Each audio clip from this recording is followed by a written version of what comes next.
Por que repetimos determinados comportamentos? De quais formas o meio social influencia a nossa conduta? Quais os fatores que favorecem a aprendizagem? Muitos aspectos do comportamento humano só começaram a ser explicados de maneira científica a partir dos trabalhos realizados pelos psicólogos behavioristas na primeira metade do século passado. E quando falamos em behaviorismo, na verdade, falamos em behaviorismos, no plural. Já no início do século XX, a psicologia behaviorista se ramificou em algumas vertentes que defendiam ideias com certas semelhanças, mas que também tinham divergências importantes. Dentre todos os behavioristas, os mais conhecidos foram, sem sombra de dúvida, John Watson, o fundador do behaviorismo metodológico, e Frederick Skinner, criador do behaviorismo radical. São duas abordagens que nos interessam nesse material. Mas o que as diferencia? Bom, o behaviorismo metodológico foi o ponto de partida da ciência behaviorista. Watson, seu fundador, estava interessado em estudar comportamentos reflexos e considerava que coisas como pensamentos e emoções não deveriam ser estudadas pela psicologia, pois eram fenômenos que não podiam ser observados.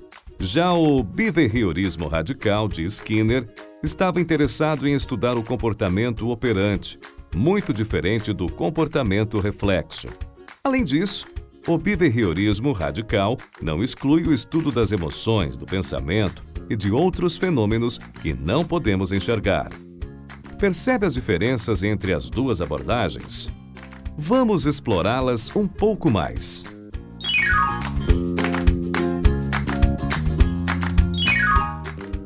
O comportamento reflexo é aquele tipo de ação que a gente não consegue segurar, como a salivação, o bocejo, o espirro. Esse tipo de comportamento foi muito estudado pelo behaviorismo metodológico, principalmente através de um processo chamado condicionamento reflexo. Sabe o que é isso?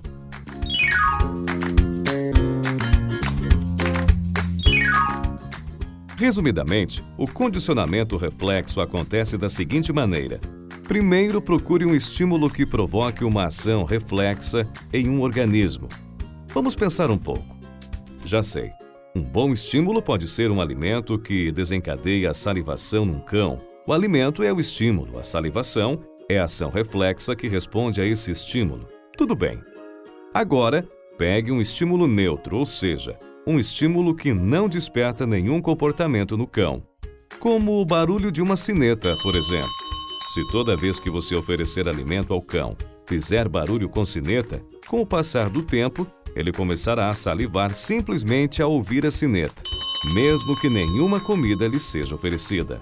O som da sineta, que era um estímulo neutro, virou um estímulo condicionado, ou seja, um estímulo capaz de desencadear aquele comportamento de salivação que antes só era eliciado pela comida. Esse tipo de condicionamento era o tipo de fenômeno estudado pelo behaviorismo metodológico. Já o condicionamento operante, que passou a ser estudado por Skinner no behaviorismo radical, é um fenômeno muito diferente desse.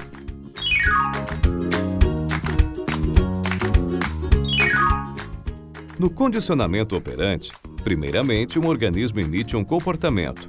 Por exemplo, uma pessoa conta uma piada numa festa. Se, em consequência, alguém achar a piada engraçada, provavelmente o contador de piadas contará mais piadas em ocasiões semelhantes. Isso acontece porque a consequência gerada pelo comportamento de contar a piada foi uma consequência reforçadora. Sempre que você emite um comportamento que gera uma consequência reforçadora, as chances desse comportamento se repetir aumentam.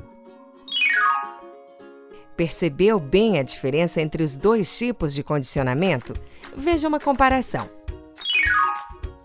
No condicionamento reflexo, temos um estímulo que inicia uma resposta. Então, pareamos um novo estímulo que se torna capaz de provocar aquela mesma resposta.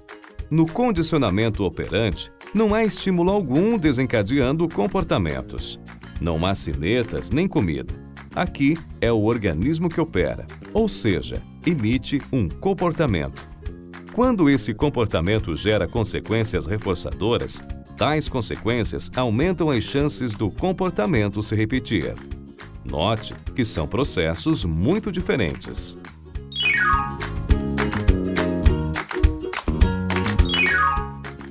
Vimos que o behaviorismo radical de Skinner não se recusa a estudar fenômenos como o pensamento e as emoções, ao contrário do behaviorismo metodológico de Watson. Mas é preciso ressaltar que Skinner considera pensamentos e emoções como comportamentos e os estudou dessa forma, e não como processos mentais. Além disso, não se deve acreditar que os pensamentos, as emoções, a mente ou o cérebro geram comportamentos nas pessoas. Para Skinner, pensamentos e emoções precisam ser explicados e não usados como explicações. Atribuir a origem do comportamento a esses eventos pouco conhecidos é um tipo de criacionismo. Vejamos as palavras de Skinner. But does the brain really initiate behavior as the mind or self was said to do? The brain is part of an organism, and what it does is simply part of what the organism does. It is part of what is to be explained. Now that explanation, I think, can only be found by looking outside the organism, the individual, rather than within. So far as I'm concerned, cognitive science is the creationism of psychology. It is an effort to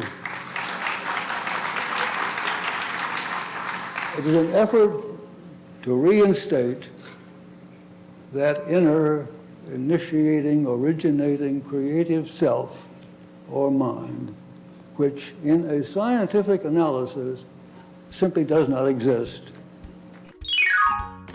As palavras de Skinner parecem chocantes, não é? Como alguém pode dizer que a mente não existe? Bom, na verdade, vários fenômenos que alguns psicólogos explicam em termos mentais, Skinner explica em termos comportamentais. Essa é a grande diferença.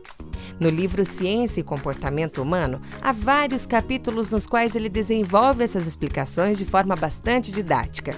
Mas antes de ir atrás do livro, que tal aprofundarmos um pouco mais o nosso estudo por aqui mesmo, com a apresentação interativa que está logo abaixo desse vídeo? É só rolar a página.